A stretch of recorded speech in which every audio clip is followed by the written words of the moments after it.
অন্তর্বর্তীকালীন সরকারকে আমি দোষ দিব না, কারণ অন্তর্বর্তীকালীন সুন্দরভাবে দেশটাকে পরিচালিত করতে চাচ্ছেন, কিন্তু এই পরিস্থিতির মধ্যে একটা দল বিএনপি এটাকে মুছে দিতে চাচ্ছে। বাংলাদেশের এই যে রাজনৈতিক জুলাই আগস্টে যে গণহত্যা চেতনা, সেটাকে তারা চাঁদাবাজি, টেন্ডারবাজি এবং খারাপ কাজ করে, কুকাজ করে সেটাকে মুছে দিয়েছে।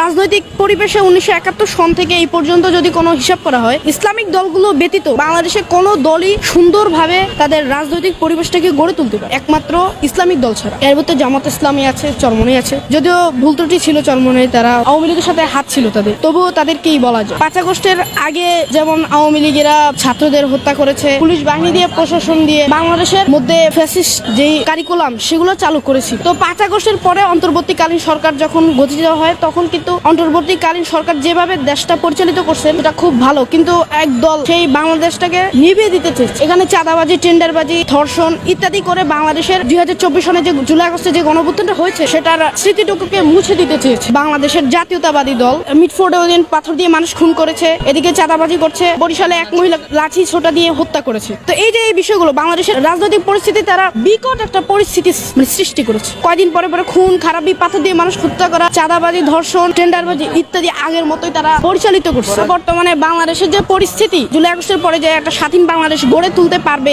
অন্তর্বর্তীকালীন সরকার, সেটাকে তারা মুছে দিতে চাচ্ছে। আমি এদিক থেকে বলবো যে বাংলাদেশ স্বাধীন হওয়ার পরেও বাংলাদেশ অনেকবার স্বাধীন হয়েছে। বাংলাদেশের মূল স্বাধীনতা ছিল 1971 পরে। 1971 সাল এই পর্যন্ত কোনো ন্যায় বিচার প্রতিষ্ঠা হয়নি। বাংলাদেশের বিচার বিভাগে রাজনৈতিক দলগুলোর সমস্যা এবং বাংলাদেশেরও মানুষের অনেক দোষ, এবং কি যারা দেশের জন্য দায়িত্ব নিয়েছে তারা খারাপভাবে দেশটাকে পরিচালিত করছে। বিএনপিকে দেখা গেছে, আওয়ামী লীগকে দেখছি, জাতীয় পার্টিকে দেখছি, শুধু জামায়াতকে দেখিনি। বাংলাদেশে 5 আগস্টের পরবর্তী এই সময় পর্যন্ত বাংলাদেশের মধ্যে বাংলাদেশ জামায়াত ইসলামী একটা কর্মকাণ্ড খারাপ নেই।